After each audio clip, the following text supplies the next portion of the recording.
Much everyone for being here tonight. We are so excited to have you all here for a night out with the Burnside Bridge team. What a beautiful night to be out here at OMSI.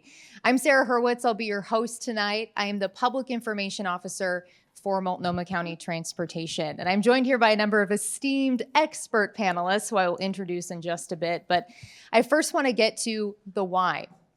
Why are we all here tonight? Well, the Earthquake Ready Burnside Bridge project, if you're not familiar with this project, it's launched an online survey. It's a historic moment. We're asking for the community to provide input on the future look of the new Burnside Bridge. And we'll get into some more details about the online survey later on in the evening. But I do also want to give you a brief overview of this project if you're not familiar with it as well. Show of hands, how many folks know that we have a 1 in 3 chance of a major Cascadia subduction zone earthquake in the next 50 years here? Okay, so a lot of people do know that we have a really high chance of having a major earthquake in our region. So the county is taking the lead to build at least one bridge that is seismically resilient that can withstand a major earthquake. Right now in downtown Portland, there are no bridges that would be immediately usable after a major earthquake. So that's why the county sees this as a priority. All right, so let's start with John Henriksen. John, wave, say hi. Hello. John Henriksen is Multnomah County's Transportation Division Director and County Engineer. He's worked for the county for more than 30 years. John has loaned the extensive experience he's gained working at Multnomah County on our movable bridge rehabilitations to several national committees working on the development of movable bridge design standards and the organization of national conferences that are focused on movable bridge topics. John was the construction manager for the Wapato Bridge to Sauvie Island and the Selwood Bridge, and the manager of the bridge program prior to his current roles. Thanks for being here tonight, John. Next, we'll go to Allison. Allison is a native Oregonian and geotechnical engineer with more than 20 years of experience. Allison Perch leads the American Society of Civil Engineers Infrastructure Resilience Division Disaster Reconnaissance and Recovery Committee. Allison traveled with the ASCE to the 2010 Chile, 2011 Japan, and 2017 Mexico earthquake areas to study the aftermath and recovery efforts. She was part of the team that developed the Oregon Resilience Plan and has designed dozens of bridge foundations in Oregon, including the Wapato Bridge. Moving on to Carol. Carol Mayer Reed is a principal and urban designer with Mayer Reed, a Portland-based landscape architecture and visual communications firm. The firm is the urban design lead for this project. Currently, Carol is working with HDR and Beam architecture teams and the project's community design advisory group. She's worked on a number of public works projects in the region, including the Portland to Milwaukee Light Rail and Tillicum Crossing approaches, the East Bank Esplanade, the Darlene Hooley Bridge, and the recent OMSI District Master Plan and Waterfront Education Park. And next is Gwen. Gwen Milius is a member of the Community Design Advisory Group for this project. She's the owner of Parachute Strategies, a strategic planning and marketing firm based in Southeast Portland. She served on the Portland Design Commission from 2006 to 2015, serving as the chair from 2011 to 2015. She was also a member of the Citizen Advisory Committee charged with design advice for the Tillicum Crossing Bridge. In addition to her service on the project's Community Design Advisory Group, she's a board member of the Mark Prairie Historical Society and a volunteer at Sunnyside Environmental School. And last but not least, Jennifer DeLong is the pre-construction manager and deputy project manager for Burnside Bridge Partners, which is a joint venture between Stacy Whitbeck, American Bridge, and Trailer Brothers, which is the contractor on the Burnside Bridge project. She's worked in the construction industry for more than 15 years, primarily on alternative delivery projects. And she recently moved from Salt Lake City to be a part of this team. However, she's not totally new to Portland and worked on the Portland Bus Mail project for TriMet earlier in her career. Let's give a thank you to all of our panelists for being here tonight before we get into questions. All right, so the way that this evening is going to work is we're going to dive into some questions. I'll ask the panel some questions first. Then we'll give a brief overview of how the online open house works and the survey in case you have not taken that. And then we'll open it up to all of you to ask questions of the panel as well. All right, so let's first start with John. So John, there are so many bridges in downtown Portland, and a number of them are maintained by Multnomah County. Why replace the Burnside Bridge? Well, way back in the 1990s, there had been several earthquakes down in California, and at the same time, that combined with our growing awareness of the risk of a Cascadia subduction earthquake in this area, made us start to think about how would we recover from post-earthquake. Metro, our regional government, started looking around the area, around the Tri-County region, at our freeways, at our highways, at our local roads. What would be the best routes to use post-earthquake as recovery routes? The routes that they identified, they called lifeline routes, and one of the routes that they chose was Burnside Street. They chose Burnside because Burnside is a relatively wide, continuous straight street. It goes from the far east side of Multnomah County all the way out in Gresham to the far west side of Multnomah County, where it runs into Washington County. And in that entire length of road, there aren't any structures that cross over it that could fall on it during an earthquake. Also in that entire length of road, there's only two bridges on it. One where it crosses over I-205, relatively short bridge, and then a major one where it crosses over the Willamette River. Back then in 2015, when Multnomah County started updating our capital plan for the Willamette River bridges, we were looking at our old bridges and thinking about making them seismically resilient. We realized that with that Burnside Street being designated the lifeline route, that was really where we needed to focus our attention first on either a major retrofit or a replacement. So how many folks know that this bridge is almost 100 years old? Man, this is a really good room. You guys know your bridges. You know the earthquake risk too. Okay, so John, you know this bridge is nearing 100 years old. How has the county actually been able to upkeep it and keep it in such good shape?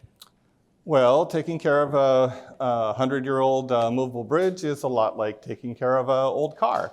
It's a lot of preventative maintenance, and then that combined with replacing things that wear out, but preferably just before they break and cause big problems. So Multnomah County performs more than 2,000 preventative maintenance tasks on our Willamette River bridges every year. Most of those are on the 4 major movable bridges in the downtown core. Those tasks can include things like cleaning tasks to keep the sidewalks and the stairways clear so that people can use them. And then other things that are more like greasing tasks and things to make sure that the bridges are operating correctly. We keep track of all this in asset management programs that tell us when to do the tasks and that we can record that they've happened. We do regular inspections with our maintenance staff, our engineering staff, and our operators who are out on the bridges every day to make sure that the bridges are operating the way that we want to based on all of that work. If they're not, then we adjust the maintenance tasks to get the operation that we want. We also have a capital plan that I mentioned before. It's a 20-year capital plan of major projects that we have to do to fix like big things on the bridges. We update that every 10 years to make sure that it's current. The projects on that plan are usually of the size where we have to seek federal funding in order to do those projects. But we've been pretty successful in getting that funding. And then kind of examples of some of the projects that we've done off of our capital plan include rehabilitating the hinges that connect the 3.8 million pound counterweight on the lift spans to the part of the bridge that opens, replacing the motors and the brakes when they got to 80 years old. The original ones lasted those 80 years. And then doing other things like replacing the deck on the lift span. So a lot of work. A lot of work. Okay, I'm sure a lot of people have this question in the room. How do you actually design a bridge that can withstand an earthquake? This is an excellent question to ask to an electrical engineer. So the first thing you need to do is you need to understand what the earthquake is going to do to your bridge. So an earthquake is something that happens along a fault line. Fault line is a discontinuity in the earth, and then when the two sides of the fault line move, they cause vibrations to kind of travel through the earth, and when those vibrations come to something that's sticking down into the earth, like the foundations of your bridge, they exert forces on those foundations, they cause it to shake, and then everything that's attached to it shakes, and that causes you problems. So the engineers, as they design the bridge, they have to understand the magnitude of those forces, the length of time that the shaking is going to occur for, and then they have to figure out what they want to happen when those events occur. So in our case, we want our bridge to be ready for use immediately after the earthquake is done. So as soon as the shaking stops, we want to be able to drive emergency vehicles over the bridge and rescue people and start rebuilding our city and getting people to hospitals and making sure that everybody's safe. So our engineers will have to both make the bridge very, very strong so it doesn't break under those forces and under that vibration that's going to go on for quite a while, but also make parts of the bridge able to take the impact of those forces, bend, and then kind of spring back into position as after the forces go away. We also will have to take our foundations and put them all the way down into the Troutdale Formation, which is very deep underground. We want to do that because we want to put the foundations of our bridge on something that is very solid and doesn't permanently move or displace with the earthquake. And the end result of all of this is that we're going to build a bridge that is made out of very strong concrete, has lots and lots of reinforcing steel, great big steel members in it, where every bolt, every piece of rebar, every single thing that goes into making this bridge is modeled, engineered, considered for its performance in that particular place in the bridge, and then also its performance in the overall scheme of the bridge to meet our goal of having a bridge that is ready for use immediately after the earthquake is over. And it's an incredible, complex undertaking that requires hundreds and hundreds of people to figure out. And the last question to you Totally is... clear? Everyone understand that? Sounds like an easy task. No. Yeah. Okay, so the last question I have for you is, you have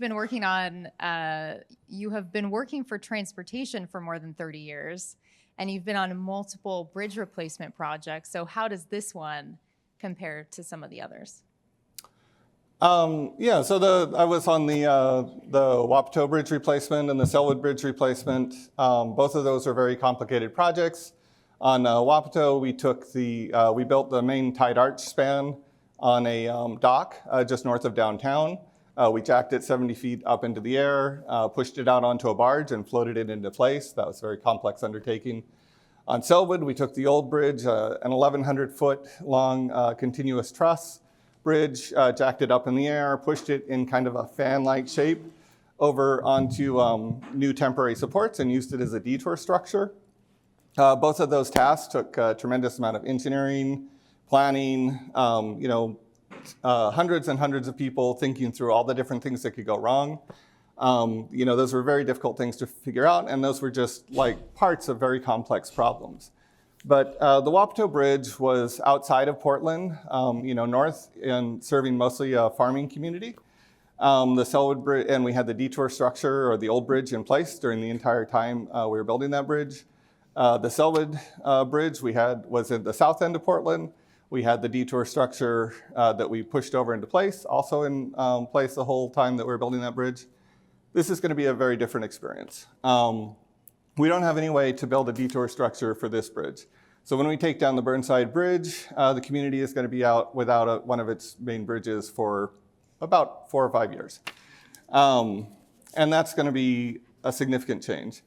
When we take down the bridge, we're going to be demolishing a bridge over Interstate 5, over the ramps that go to I-84, over a major railroad, Union Pacific, that has trains running every 2 hours on it. That's going to be an incredibly complex undertaking. And then we're going to build back essentially 3 different bridges at the same time, and we're going to have to do that all over again. So we're going to build a very long span bridge on the east end that we're talking about choosing the form of it right now through our survey. And that's going to have to be built over the freeway, over I-84, I-5, over the railroad, all that difficulty again. We're going to have to build a movable bridge, a bascule span in the river. That's very complicated. It requires much different tolerances than a normal bridge. The machinery is very different. And then on the west end, we're going to build, a more traditional bridge, but still we're going to build it right into the middle of downtown. We're going to do all this right in the middle of the city with everyone's watching us. It's going to be very inconvenient for people. We're going to have a lot more mitigation to do in order to try and work around all the events that are going on so that we can accommodate them. It's just a much, much more difficult project. Let's move now to some of the earthquake risks. It sounds like this room already kind of knows about that, but let's bring in Allison. What does the risk really look like here in our region? So, is it on? Okay, there we go. Numbers in general with the earthquake risk. I have a degree in math and 2 degrees in engineering. Telling me that there's a 1 in 3 chance that it will happen doesn't necessarily give me a picture. In general, we have the best documented subduction zone on the planet. We know that in the last 10,000 years, we've had 42 earthquakes. On average, they're between 250 and 900 or 1,000 years apart. And it's kind of a conveyor belt. The fun part about geology is on a really long time scale. We are an eyelash on that time scale, and the amount of data that we have is tiny compared to what's actually happening. And knowing that we have that conveyor belt that we're working with is pretty much the best answer we have. So in looking at those 42 earthquakes and all the different pieces in it, we have a lot of data to understand that the earthquake is going to happen. It's just a matter of when. In general, the easiest thing that I like to think about is the amount of time between each earthquake. When you put them on a bell curve, we've passed more than 75% of them. So from an engineering standpoint, from a public planning standpoint, from a responsibility to the community standpoint, we have to assume this earthquake could happen tomorrow.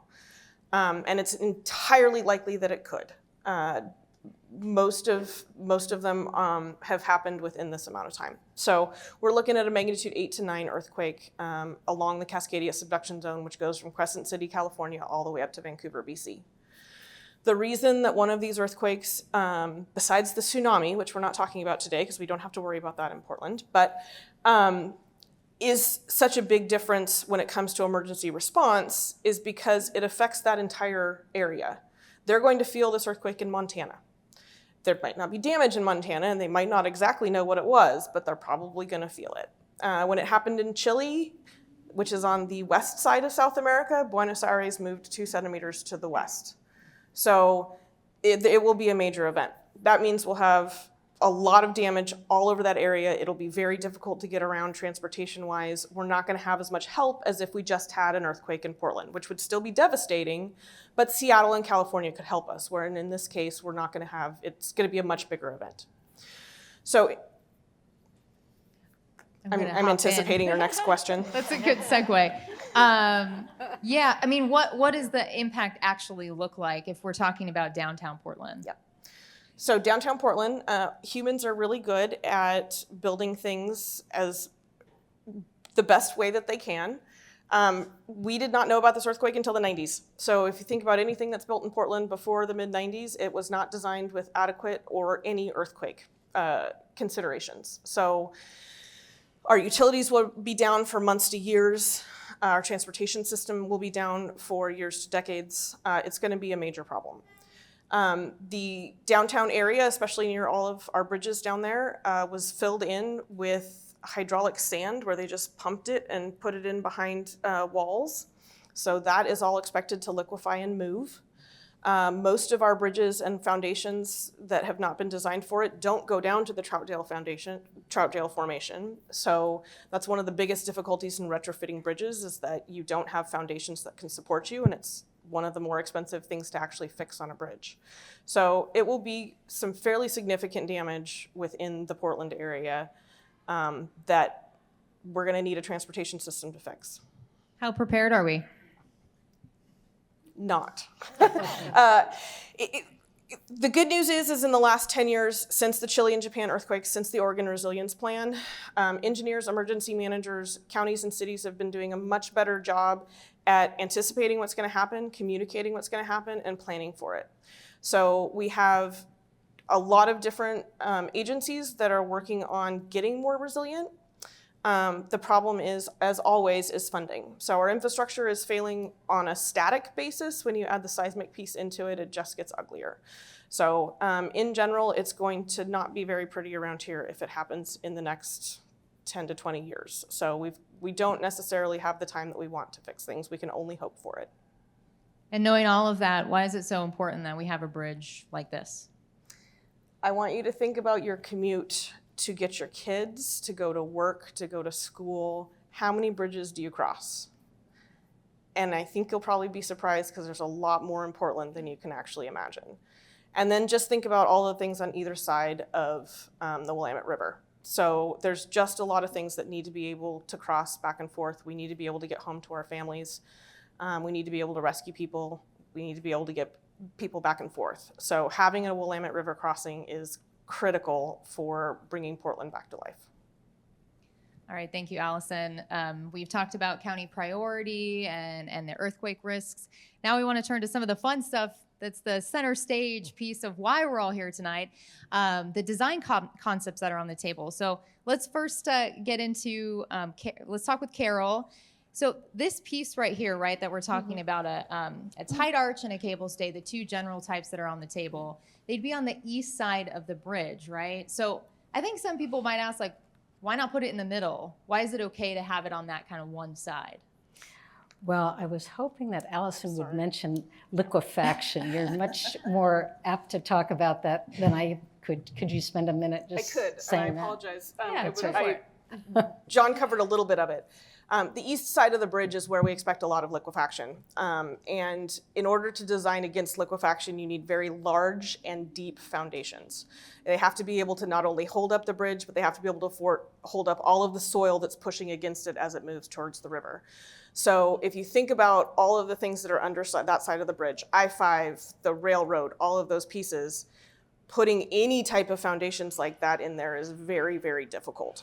So there is small liquefaction problems on other parts of the bridge, but the main issue is on that east side.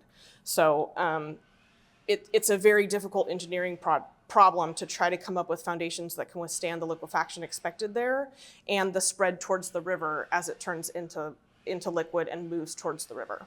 So that particular side of the river is a difficult one to deal with. Does that set you up nicely now? I was hoping you would say that. Sorry. Thank you. Well, there's two long spans on the table right now, and that's what the county likes to put out there in terms of gaining public opinion on. There's been years of study behind all of this, and so given the liquefaction and given all the other complications that John talked about, it isn't as simple as putting a bridge bank to bank. And we just have very different conditions. In fact, the east bank of the river used to be much farther east than it is now. So that's sort of sitting over all of that liquefaction zone that you were just talking about.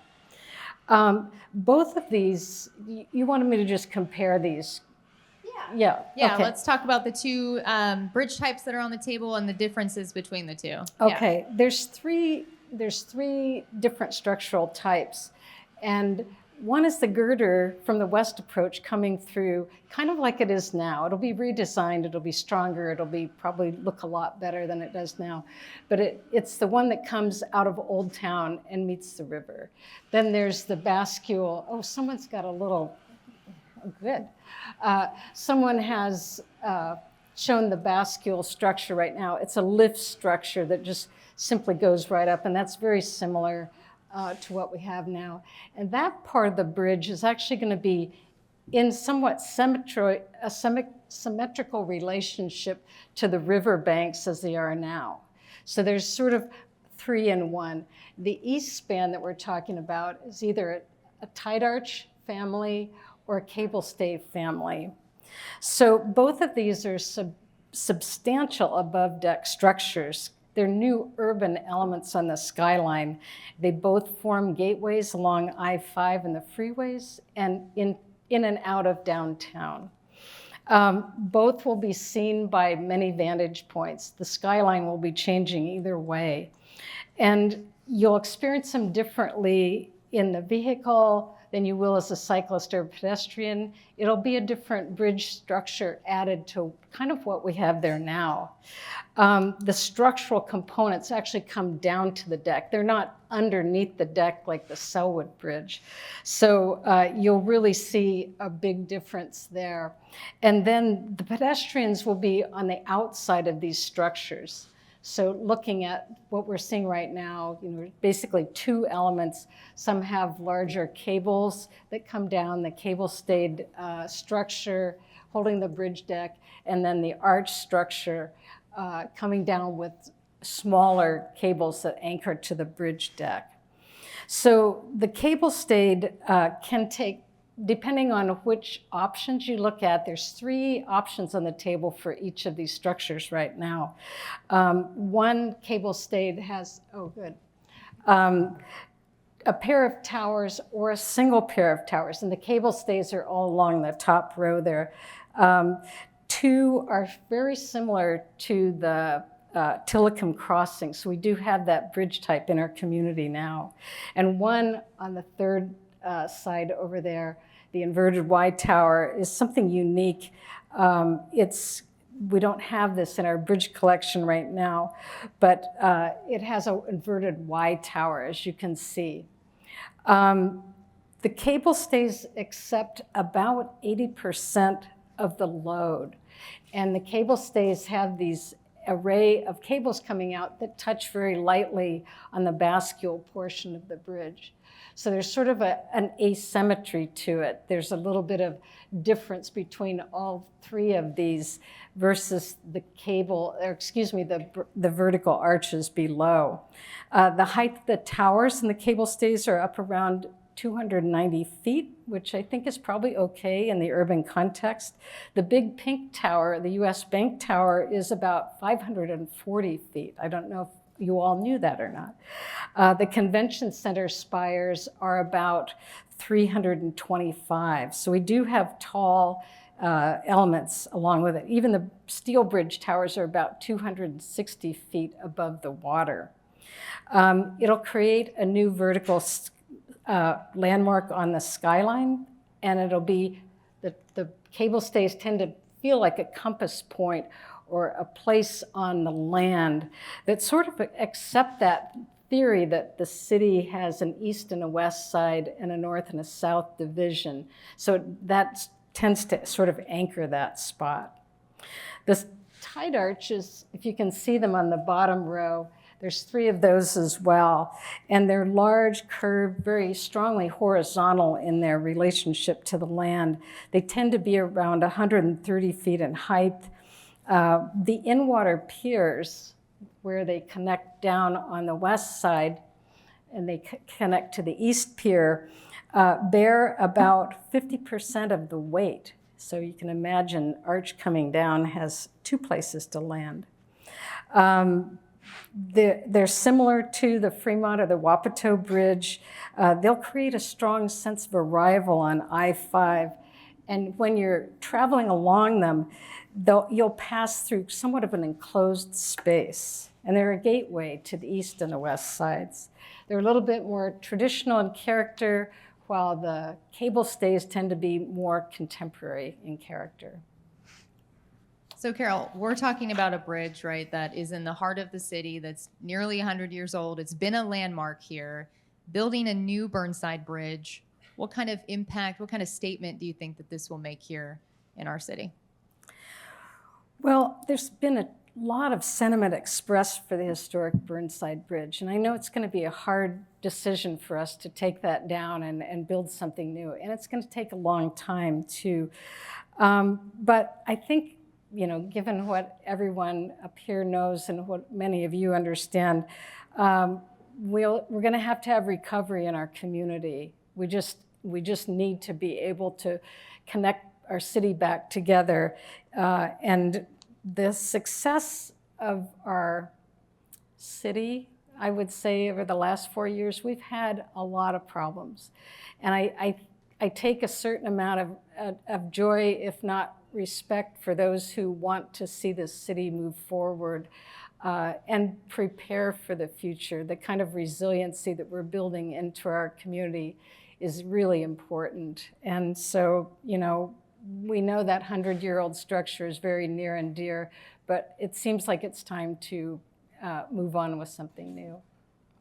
And we also know, the county is really prioritizing community voice in this process. We obviously are asking for input in that online survey, and we have a community design advisory group, if you're not familiar with what that is.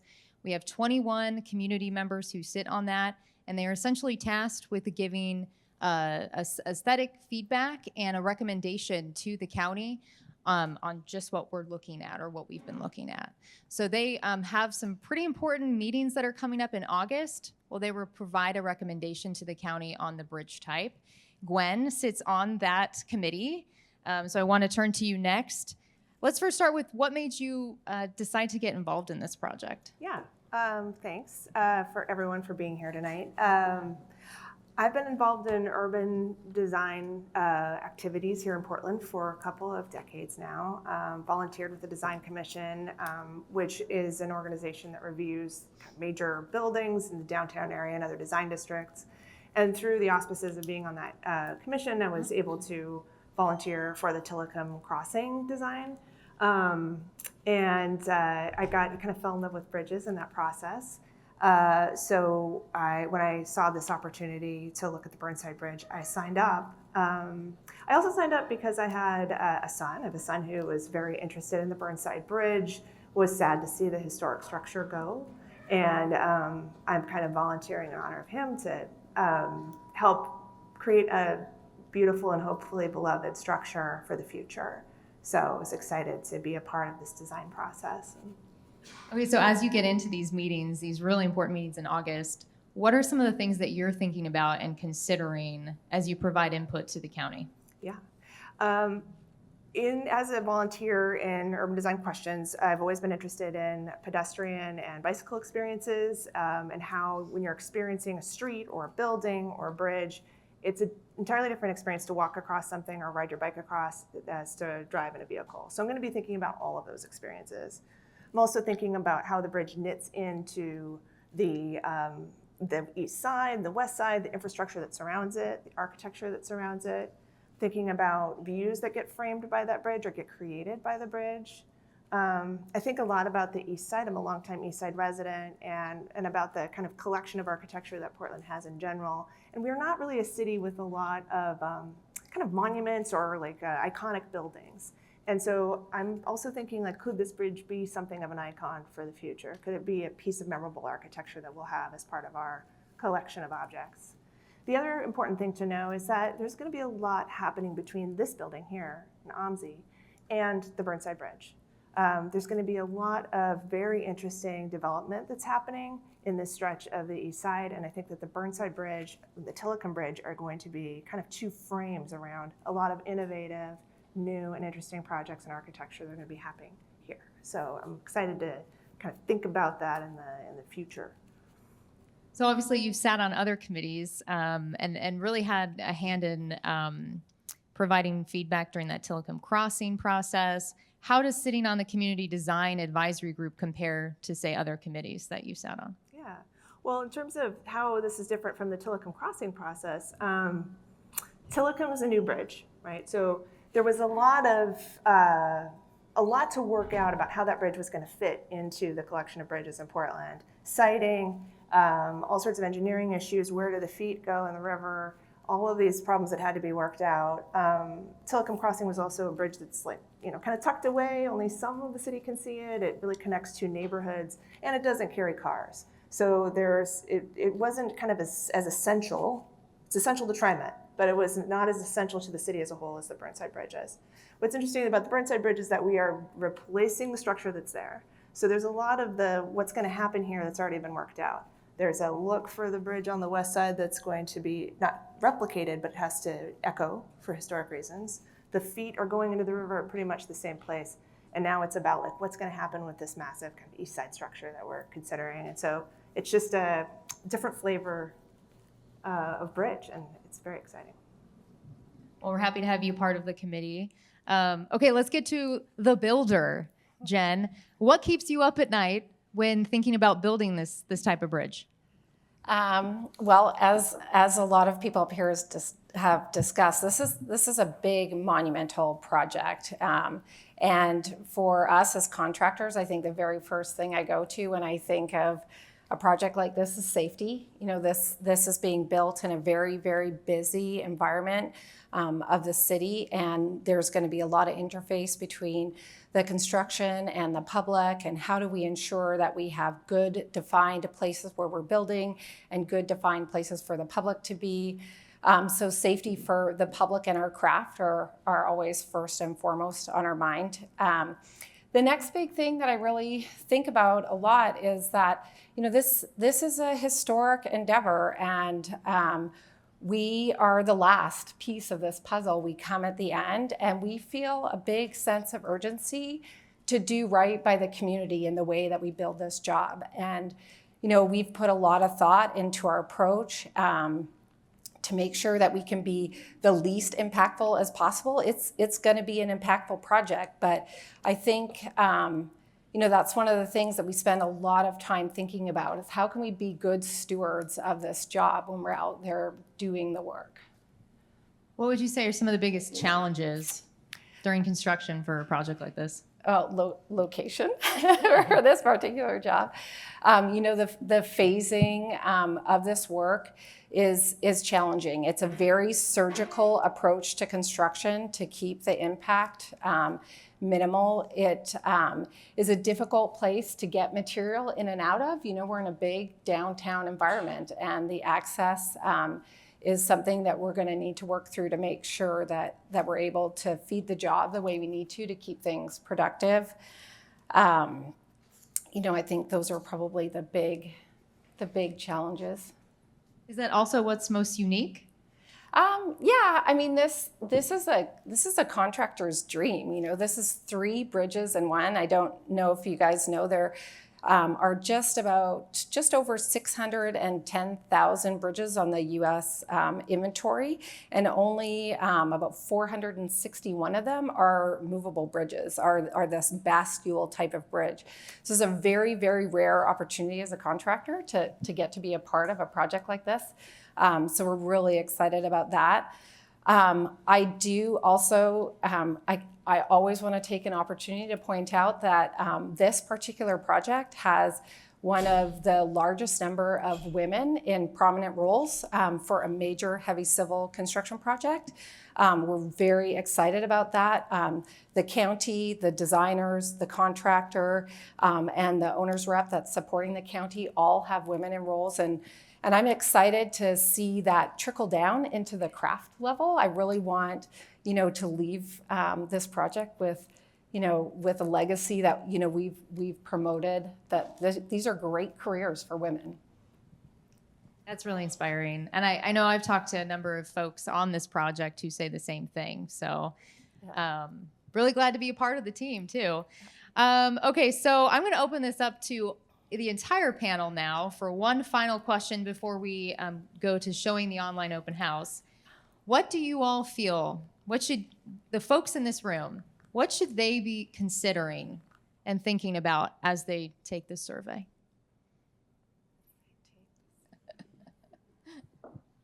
I mean, I can tell you what I considered when I just moved to Portland, and I know a lot about this project, and I spent my time thinking about what do I want my kids to see? What do I want my grandkids to see in this city? So really spending the time looking at, you know, what the finished product is going to look like. Anybody else? You know, I've spent my entire career working on these bridges since I got out of college, almost 32 years working for the county, most of it on the 6 Willamette River bridges that the county owns and operates. When I took the survey, which I did, you know, I was thinking a lot about what the new bridge is going to look like, especially on the east side. I'm very excited to build a bascule bridge. I love movable bridges. But I was thinking a lot about, you know, how it was going to tuck into the buildings over there, how it mirrored, you know, the mountains that we can always see from driving around our city. And that might give away like which one I favored. And, you know, it just, how it was going to feel to me, like to have like this this structure over there on that end of the bridge. Carol, go ahead. I'm impressed that people are responding in a visual way. We're talking about what we're leaving. My first project when I came to Portland was the Cathedral Park underneath the St. John's Bridge. And I was so inspired by that bridge that I had to work on that park and still go back and visit it later. All this time, it's going to turn 50 in 2030. So that's pretty exciting to have that kind of career span and have been able to been involved with something like that. But I think for each of you, we all have different sensibilities. We have different sense of aesthetics. But when you look at all these options online, I want you to think really carefully about sort of the city scale of this project. And it is going to be big. And I'd say don't be afraid of it. It's going to be big. It has big buildings near it. It isn't the widest place in the river. The river's actually kind of narrow right there. So it doesn't give us a lot of room to work. What do we want to really emphasize? Do we want to emphasize the river? Do we want to honor the river? Do we want to have that kind of experience that when you cross the river, is it diminished in any way? Yet we've got a big partner right next to it. Oh, that's not a good picture. We have this big structure right next to it. So what is that big structure going to do? Is it going to pull away from the river and allow a landmark to emerge out of the skyline, out of the landscape? Or are we going to have a big arch structure, more horizontal? Maybe it looks like it's celebrating the freeway. You decide. But I just am impressed that you all responded with visual criteria, because that's what we're gonna use it, and we sense that it's gonna be solid there for us. But we also have to look at it every day. We want to show it to our friends. We want to wear it on a T-shirt. We want to have a coffee mug. It can be an icon for our city. So let's just make it the best it can be. I hate to be the doomsday person. It's usually where I end up. But I also looked at it visually and thought about what it looks like now, but I also thought about what it looks like when we only have 2 bridges in Portland. So there will be a time where this is one of the ones that is left. I can't believe knowing all that you live here. I still drive over all of them. And I love bridges. I love all of the bridges. I've crossed the Hawthorne every day of my life. So that's what I was looking at. It's like, what is it going to look like when we're rebuilding the other bridges to match these 2? Real talk. I think what I hope you all think about is that, kind of echoing what Carol said earlier, Portland has really struggled in the last 4 years, and this is going to be a really big, expensive project. It is a lot of money to replace this bridge. And you may vote for a bridge type that doesn't win, and I want to just tell you now that's okay. I want you to participate in the process anyway. Having been on the Tillicum Crossing, through that design process, there was a bridge type that was proposed that I really fell in love with. It did not prevail, and you know what? I love that bridge. It wasn't my favorite type, but it works. It's doing the job it needs to do. We need this bridge to stand up and be available to us in a time of great need, but we also need to kind of love it every day and enjoy it every day. And so just keep that in mind. I think the design team has made some really wonderful visuals that allow you to kind of take a ride across the bridge on your bike or take a ride across the bridge in your car. And I really want you to take a look at those experiences and see which one feels the right one for you. Oh man, great segue, Gwen. Thank you. So we're going to actually open this up now so you can see the online open house. I'm going to take you through just briefly how you can navigate it, and then getting to the survey. So here's the landing page behind you all, panel. I'm going to wait for Brandy to make sure that it links. There we go. And we'll start at the top. Okay, so the overview page, you'll just get a brief understanding of the project overall. There's a video on the right from the county chair encouraging the community to take this and get involved. And then if you scroll down further on the page, we start to get into the 2 bridge type options, the cable stay and the tied arch. And further down on the page, you start to really see the comparison. So we have the height comparison, generally speaking, of the 2 bridge types. And keep going further down, the bridge materials, the differences between those two, and some comparison of sight lines. And this is a really cool tool. You can use this green toggle arrow to see the different sight lines and see what it would look like. And then next you can go to the cable stay page. And this is where you'll learn about the 3 sub-options that are on the table. We give you a kind of a general overview of the visual aesthetics, the urban context, how it fits into the city landscape overall, and your experience on the bridge. And if we go down further, you start to see the sub-options, so the goalpost tower. And this is the 3D animations that are made for every single one of these options. So let's take a look at this first video here. It gives you views from all different angles, so traveling on I-5, from northwest, on the bridge itself, driving, as well as the pedestrian experience. And so we have, again, animations for every single one of the bridge options. And so once you go through both pages and you learn as much as you want to learn, then you click on the survey and it'll take you through a number of questions about which type you prefer for our city. So if you haven't taken it, we encourage you to go online. We do have, if you haven't seen, we have postcards around with the QR code to take the survey.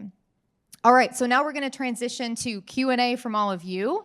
We do have Cassie on the floor here who will be floating around. So raise your hand if you have a question. Couple in the back, and I will call on folks. So let's start with all the way in the back. Cassie's getting linked up here.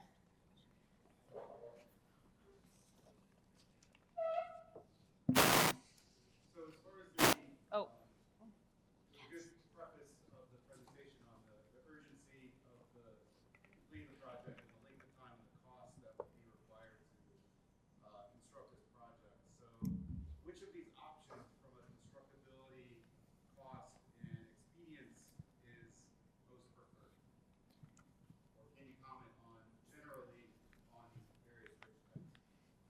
Yeah, I'll start with that, and then if you want to jump in. So one of the great things about the contracting method that the county chose is that the contractor is on board very early. So we've had an opportunity to participate with the design team and with the county to do some early assessment on the constructability for the options on the east side. And when we started to do our exploration, we really found that there are a lot of commonalities. So the first thing I'll remind everybody is that this is 1/3 of the 2/3 of the bridge, right? So it's only influencing, a portion of the total costs of the project. And then when you start to drill down from there, the right-of-way needs on the east side are very similar for both bridge types. Some of our access needs are very similar for both bridge types. Some of the temporary works we're going to put in the river are very similar for both bridge types. The number of anticipated craft and personnel that we're going to need are very similar. We'll start to see some differences in equipment, but we still need large equipment for both options. And we didn't really start to see a big delta in either cost or schedule by bridge type that you guys have been provided with. There were some things that we looked at with the county that were a little fancy, depending on what you thought of them. And we let them know, these going to this extreme from an architectural standpoint or whatever, these will start to add some real dollars and start to impact our ability to do the work in the time frame that you'd like to see it done. So we're not seeing big deltas there. Does that answer your question? Thank you. Okay, let's go to the gal here in the green. Oh, wait, front. Sorry. I'm trying to work the room. Hi, my question basically comes down to the difference in cost for each of the different options, both in terms of, you've already answered construction, but there's maintainability and lifespan for each of these options. Are there any significant differences in cost across any of those variables? Thank you. So I think I can answer that. So as we have kind of refined our choices, We've been screening them for things like maintainability. When we finally settle on a particular bridge type for all three types, we'll design it for a particular lifespan. So any of the bridges will have the same lifespan. That'll be baked into it. So there won't be any differentiator between any of the bridges for those criteria. Okay, I'll go in the back again. Okay, I'm sorry, Cassie. I'll stop doing this. In the black shirt in the back. All right, so a bit of a sore point for me is that we're losing the Italian Rococo towers. And that's not just an aesthetic point or a nostalgic point, it's a functional point, as Baltimore will attest. If you have a bridge there with a moving segment, you're gonna need somebody there to watch over it and make sure there are no emergencies. And looking over the design options, I'm not seeing any place where anyone can be there to sort of man the lighthouse, so to speak. So I'm curious to know how that's being addressed. Yeah, so we're in the process of developing the different operator houses, which is what we call the towers. So the bridge will absolutely have operator houses. It has to as a movable bridge because somebody has to make it go up and down. They're not staffed all the time on that particular bridge. It's more of an on-call bridge. But at this early level of design, we are just kind of at the conceptual stage. So that's why you're not seeing it in the renderings yet. Because we're mostly focused on that long span. That's the thing that we have to get figured out first. But it's coming. Other questions? In the red shirt.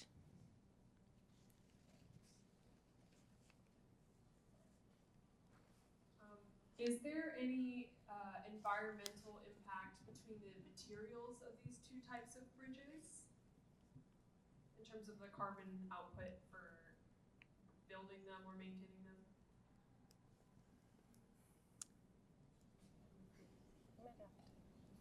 I don't know if there's a differentiator between them. As part of the project, as we go through it, we'll be doing kind of an evaluation of the environmental impact of the project to get certification.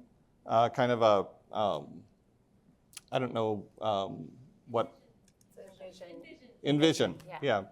That'll classify the project based on how much of it that we can recycle, how much we can do like with something like carbon capture. But at this level of design development, I don't think I could answer that for you. And for those of you who aren't familiar with Envision, it's very similar to LEED for commercial construction. So we're starting to see very similar kind of programs for civil work that start to do the same sort of analysis. The LEED process in the commercial environment has been around for a fairly long time. So this Envision process really helps us understand the environmental impacts. In the white shirt in the back. So I'm part of the community that uses the skate park underneath the east side of the bridge, and with a few other folks here tonight. And it hasn't come up in discussions tonight, but so far the whole project has done a pretty good job of recognizing us and our place and our involvement with the bridge going forward. Is there a preferred method of construction? Is either one of these options impact the skate park less? I don't think necessarily people understand the importance of that skate park. It's the modern, the genesis of all modern skate parks. It's the most famous skate park in the world, and people all over the world every day of the year come down to visit it and experience it. It's pretty special. It's pretty important part of our community, and I just want. So a lot of us are more concerned with the under the bridge experience than necessarily the cosmetics of it, if that makes sense. So, and I just wanted to touch on that.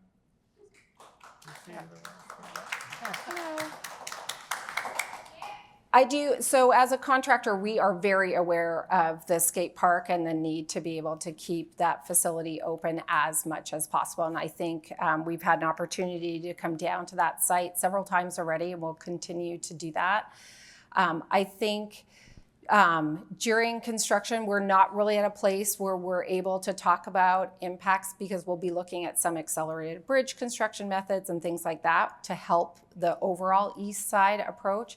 But there aren't huge differences. We know that we need to keep you guys open as much as possible. We know that it's not just the skate park, 2nd Avenue, that feeds your facility and many other stakeholders down there needs to be monitored to make sure that we're taking care of access to that place. You guys might have a little bit of an easier time than some of the other places there because you can skate there. But we are well aware of that. I think overall, when you look at the structure, I don't know if it will feel lighter underneath there just because of the nature of the long span, I think. So that might be something, higher above the park.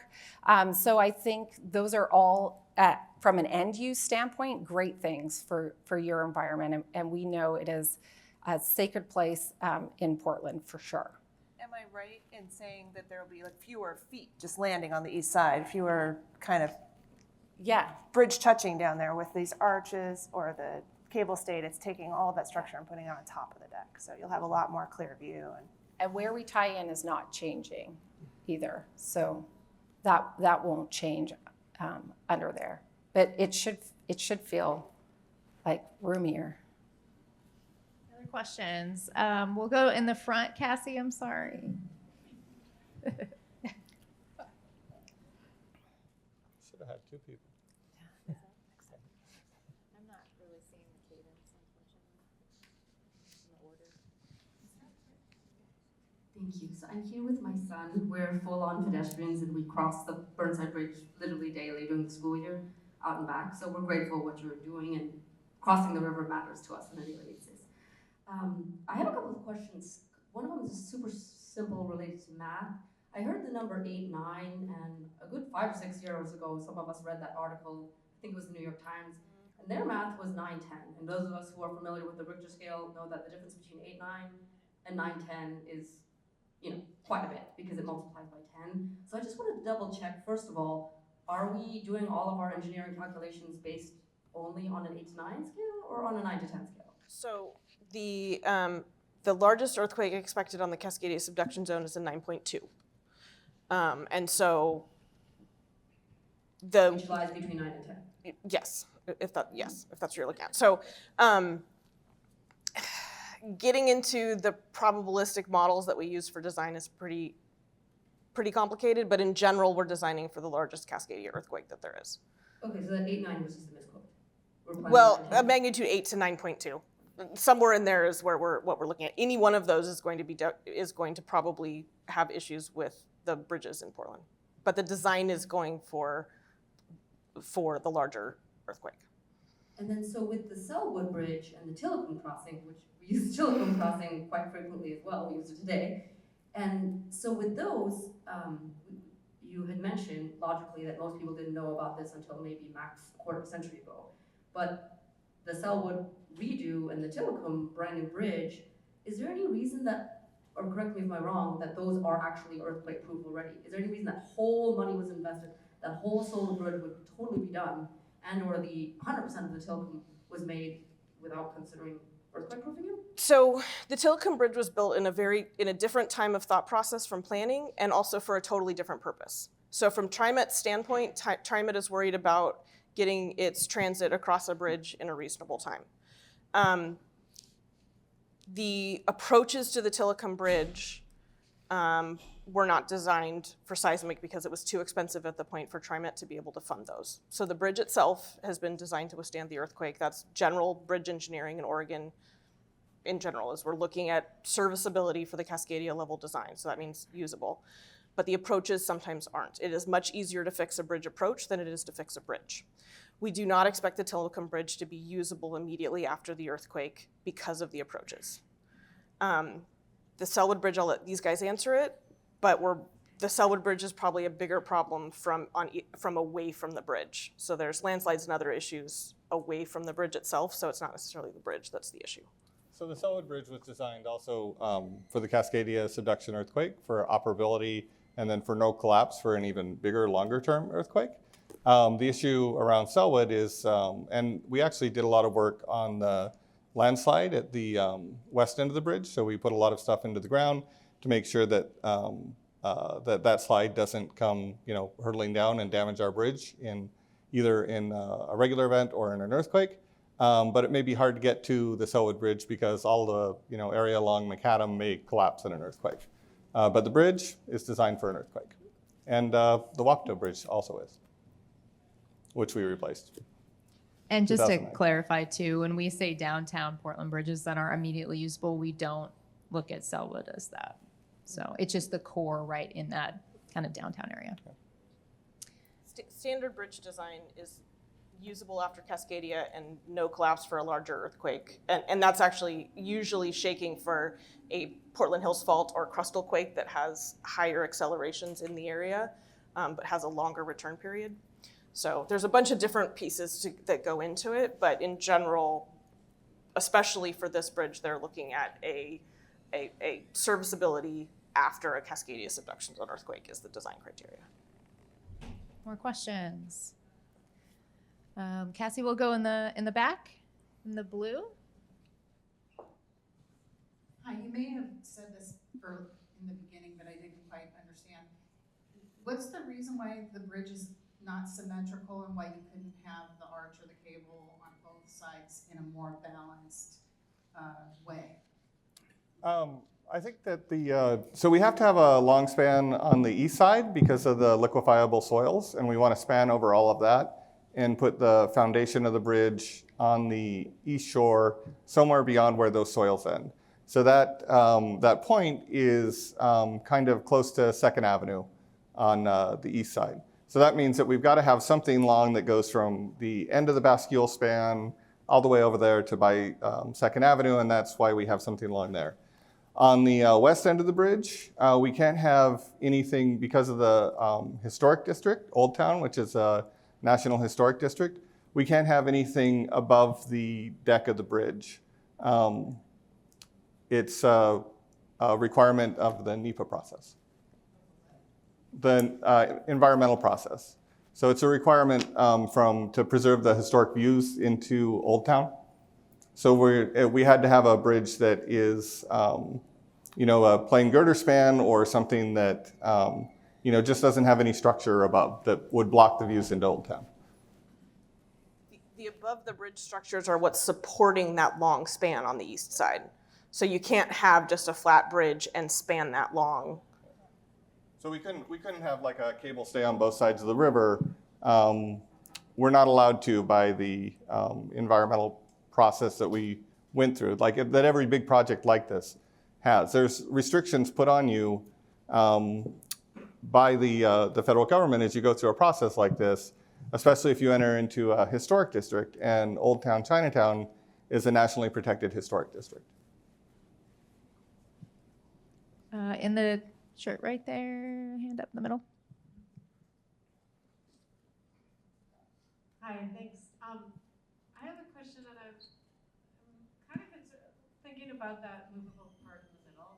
And I'm just curious, the earthquake is not going to be convenient whatever time it comes. I'm curious about if there's, because this is going to be our last bridge standing, it's going to be our one thing, is there more vulnerability if the timing is catastrophically bad when the lift is up or open?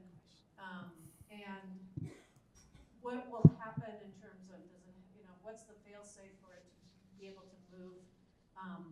And was there consideration of not doing a movable bridge, but building to a height that had clearance already so that it doesn't have to be lifted? So I can answer this. During the feasibility study that we did before we went into the NEPA process, we looked at 120 different variants of the bridge, what we could put in the site. And one of them that we looked at was, basically a high bridge. At that location, we would, the Coast Guard determines how high a bridge has to be over the river or whether or not you have to open it for river traffic. They said that we would have to meet the clearance of the steel bridge, which is, I think, It's like 150 feet or so. So that required that we would have to build a bridge that was kind of similar in height to, not quite the Fremont Bridge, but pretty close. And that would have landed then almost up by I-405 and by 12th on the east side. So it would have significantly changed the character of downtown. And we decided that that probably wasn't the way to go in that area. And then the second part of your question was, if we have the earthquake. And so we're considering that in the design of it.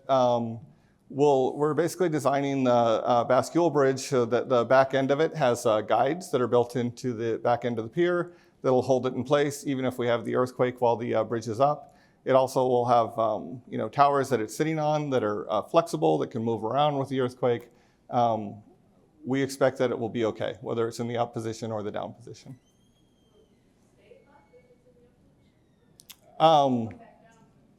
We'll be able to move it still. Yeah. Mm-hmm. More questions? Right there in the middle.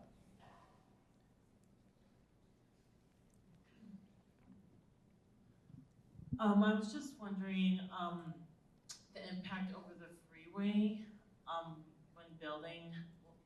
How would that affect traffic? There will absolutely be impacts to the freeway. We're working through how to minimize those. So it's to be determined exactly what those will look like. But when you build a big structure like this over the freeway, it will have some impacts to the traffic there. And we've got a lot of experience working over freeway work, and there's a thing. There's an art to the timing of when you do the work and how the work is done to keep those impacts to a minimum. In the black shirt. Hi there. I was just asking about Union Pacific's impact on the rail service underneath the bridge, especially considering during construction, would trains have to reroute away from that area during construction because there's no other really relief point for trains to be able to detour or reroute away from the site of construction, and they would have to go farther out of their way. So what would that impact look like? And what is Union Pacific's feedback on that? That's a great question. We've had several meetings where we've partnered with Union Pacific already, so that is a corridor that needs to be operational. And we look for windows of opportunity when there is less train traffic. You can work with UP to have shutdowns. And then there are also ways to work very, very close to the railway tracks with the right kind of protections in place so that the actual work over the railway is minimized. So we'll look at all of those elements, but we're working with UP right now. And they know that we need to do this work, and they'll partner with us for the right time to do it. In the front, right here. Living right directly on the Central East Side, directly over the bridge, is there going to be a lot of street closures that happen? I mean, I'm right on 3rd. And what is that going to look like impacting like parking and anything in that area? And the timeline is about 5 years from start to finish.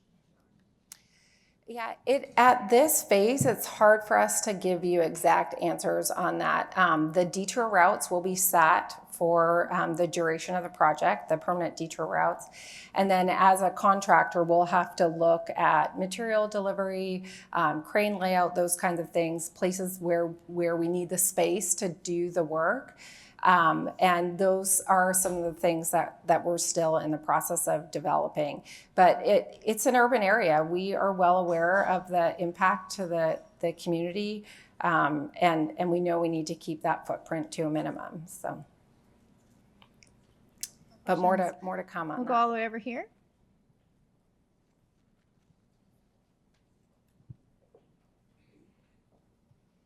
Thank you, everybody. My question is about public art. So the design itself is very modern, it's very clean. You're showing us 2 objects that have a lot of cables. What about public art? Any options for light projection, integrated lights that can be color adjusted for all of our different months, as well as bas relief, you do have a lot of concrete still in these designs. Do we have additional options if we're not going to have these amazing adornments like we do at the St. John's Bridge? One note along the line of lighting, something to make note of is that the arch bridges are projected to be a weathering steel, which is a rust color. Harder to put light on that structure. The rest of the bridge will have the opportunity for light. But that's something to think about when you're thinking about your voting. I don't know, is there a percent for art or anything like that with this particular project? Multnomah County doesn't have a percent for art, but we have been starting to, my mic goes on and off, so that kind of freaks me out. We have been starting to talk about different options for art, and we've been talking about how we can partner with different agencies. In the past, the county has partnered with the Regional Arts and Culture Council to do projects on our larger projects like the Selwood. And I know that the City of Portland is currently working to set up a different program like that.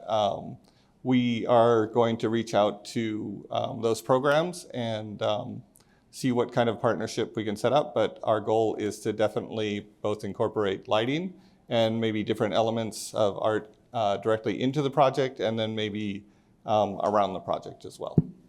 John, I was just going to add that there's also an obligation to do mitigation to some degree of the historic structure.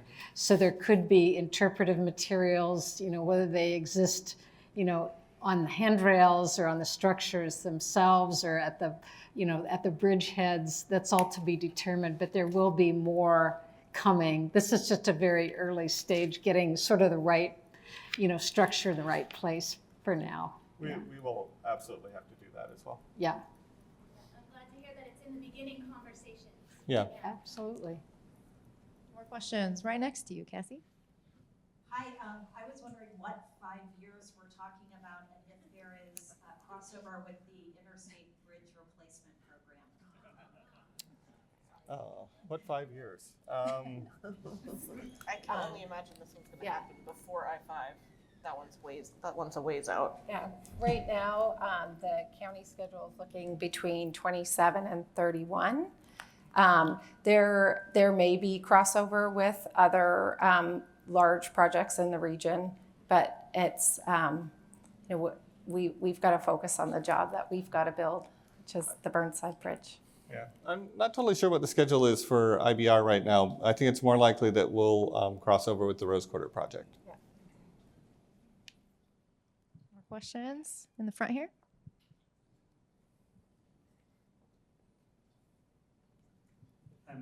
This ties in with the previous question about the Tilican crossing. I didn't see anything to do with max tracks or anything in the bridge. I was wondering if that flexibility will be built in for the future in terms of the bridge's carrying capacity and the right of way. Yeah, it'll be able to support streetcar. That's what we've discussed with the city. Any more questions? Let's go with a couple other new folks. We'll go in the back.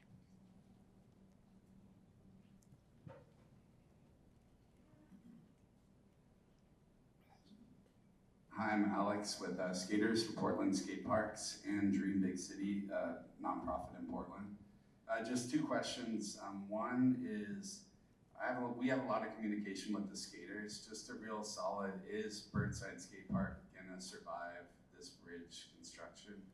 And two, where is all the construction materials, like the home base for this bridge, gonna take place at?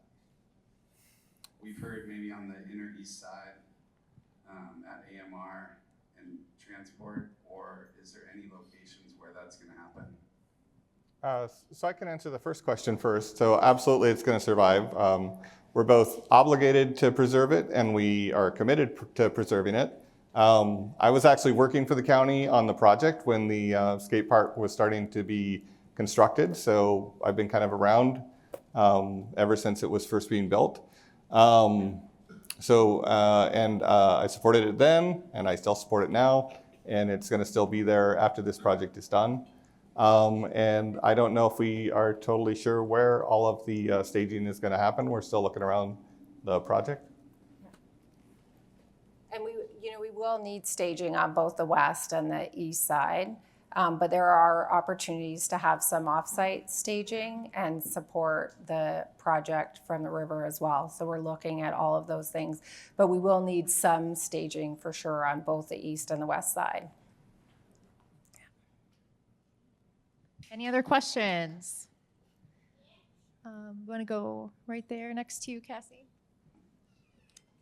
Okay, so this might be a little further down the line, but I'm curious to know who's going to build it and who's going to fund it.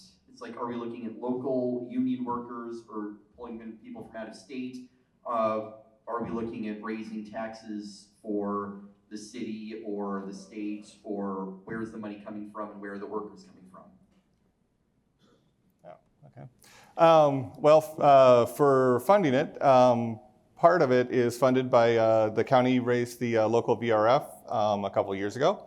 So that is a portion of the funding is coming from that. We're seeking federal grants from the IIJA Act that was passed several years ago in Congress. We're waiting to hear back from that, hopefully this week. We've requested a $450 million grant from that. We've received funding from the state legislature. We hope to receive funding in next state legislature. That's kind of building all those things together, in addition to future loans as well.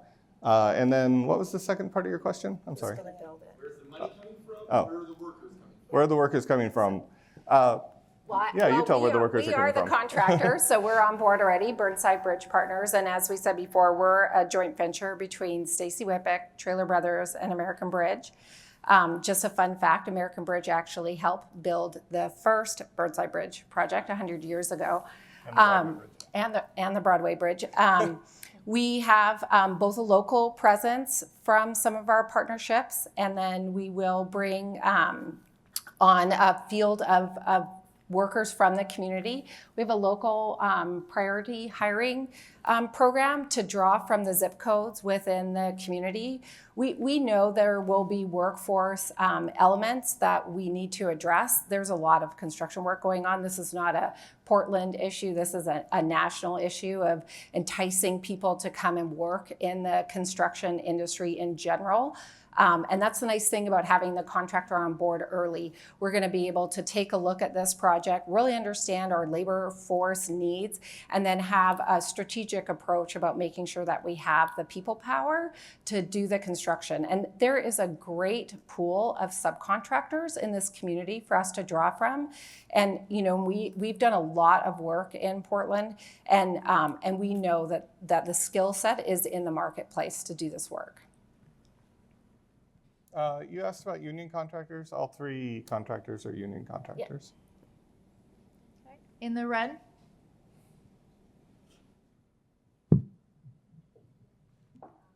My question is about the survey and the continuation of the survey. So who is going to be making the final decision? How do the survey results get mulled over?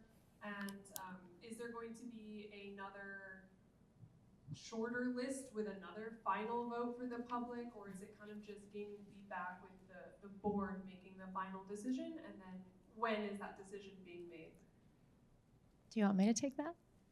You can take most of it. Okay. And then I'll chime in. Yeah. Okay. So all of the feedback that we get from the survey, which closes on July 31st, we will provide to the Community Design Advisory Group.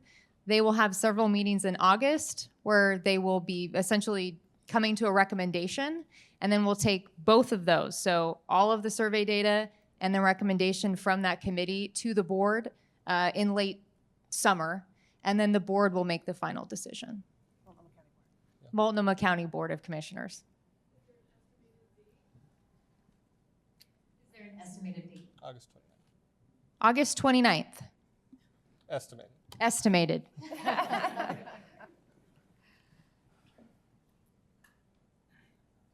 Any other questions? In the front. So, if I didn't say it in the beginning, we're users of the bridge as exclusively pedestrians? Oh, okay. So we use the bridge exclusively as pedestrians, and we're really grateful that for now the bridge has on both ends, as opposed to like just going the whole way with the cars, stairwells on the east and the west side. And I was quick to notice that what used to let us be able to access that beautiful Veracats esplanade, which we also use quite frequently, I didn't see a stairwell at all, no matter what new design. So will it be just like a straight shot, kind of like the Fremont, where it becomes, you literally have to go all the way out to the end of the bridge before you can come back to the river on either end? Currently, we don't have a connection plan to the Esplanade. And it'll be much further on both ends, like there won't be stairwells anywhere to go hugging the river. Neither the west side nor the east side. Not to the Esplanade or to Waterfront Park. Yeah. Any other questions before we wrap it up? A little early. We have some more time, so just wanted to open it up and let everybody have an opportunity. Any question that's lingering? Yeah, I mean. Can you wait? Let's wait till you get the microphone. Just how deep is bedrock? About 150 feet. Any other questions in the purple? Or so I've been told. Piers, They told me the foundations were 150 feet. Yes, so bedrock's a lot deeper than that, but the Troutdale formations are. I think that's what you meant. Did you guys catch that? I'm sorry, what was the question? Will the piers that are in the river that we're seeing there for the bascule portion of the bridge, will the design of those be affected by the design ultimately chosen for the long span portion of the bridge? Because it's a pretty important element as well. Not directly, no. John, I'm trying to understand the question again. I mean, it's... In-water piers yeah. have to lift the bridge, right? And then one alternative, the cable stay, does most of its load support off of the tower, and the cables come out and meet that bridge. About 5% of the load is taken at that point. Whereas the arch structure comes down and is supported 50-50 on each end of it. So the arch structure reaches out over the bank and meets that first pier. Is that answering your question? No, that's a different question. But it doesn't really change the shape or the form of the piers, depending on which long form we pick. Not the piers so much, Yeah. but it does have to do with the way they look. The amount of load that they take is different. Yeah. And their interface with the structures will look different. But the piers are kind of designed independently of that. Right. And I was told that the pier shape on the east one doesn't have to increase to accept that load. So they'll be similar in size and shape, and twin operator houses on the tops. So they will appear in symmetry, except for the load that comes down and reaches out to them. So we have just a few minutes left before we're going to go to closing remarks and then open it up for mingling if you have any questions with project leaders. Are there any other lingering questions? Can I just answer the one? So Sure. bedrock is actually quite deep. There's a Troutdale formation, which is a cemented gravel that was deposited from the Missoula floods that came down. And that's generally what the piers will be founded in, because that's not liquefiable and it's a decent bearing material. So bedrock is actually quite deep. The Portland Hills Fault comes along the river, so bedrock is in the hills, but it's quite deep where the river is. But the foundations will be 150 feet deep, which will develop all the load that's needed and be able to handle the liquefaction problem. A couple left. Go back to her. Hi, me again. Is there a process for those of us who would like to have an addition made to the designs that have been presented? I'm thinking specifically things like getting the staircases added back into the designs. Those are important for pedestrian users of the bridge on the west side, but also on the east side. So both sides. Is there a process for asking for those kinds of changes?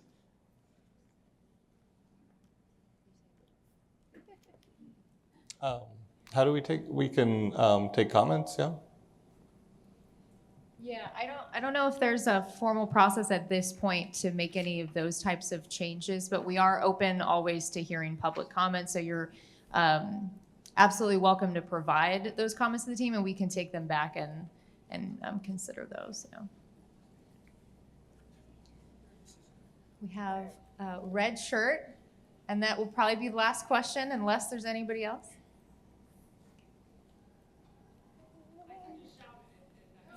Let's wait for the microphone. Yeah. This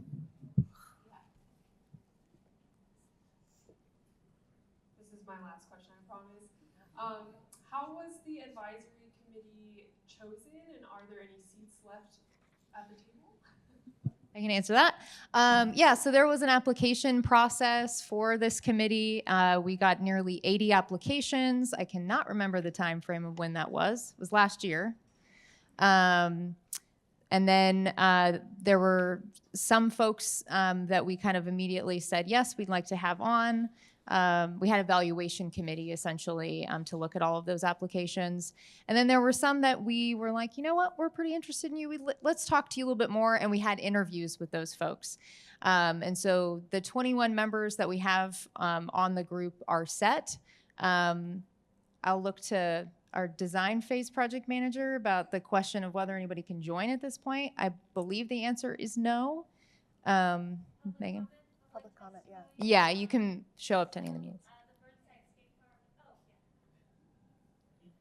Yeah, I'll just say that all the meetings are open to the public, and there's opportunities for public comment, public testimony, written or verbal. They're live streamed as well if you want to tune in virtually, and also available on demand. I will say that there is a representative from the Burnside Skate Park on the Community Design Advisory Committee right now, and we can connect you with that member if you have any follow-up questions about having any voices heard from the skate park community. But right now, the committee membership is set. All right, well, before closing remarks and just a couple of things to relay to all of you, let's give this panel another round of applause. Thank you so much for being here tonight. Really appreciate it. Taking time out of their evening. So if you haven't taken the survey, please do. Be a part of history. This is a historic moment. We're talking about a nearly 100-year-old bridge that we're going to replace. Many thanks to OMSI and Carol Gossett for helping us get this thing up and running. And there are a couple other events. If you want to get some coffee and a donut on the bridge tomorrow, we're having breakfast on the bridge from 7 to 9 a.m.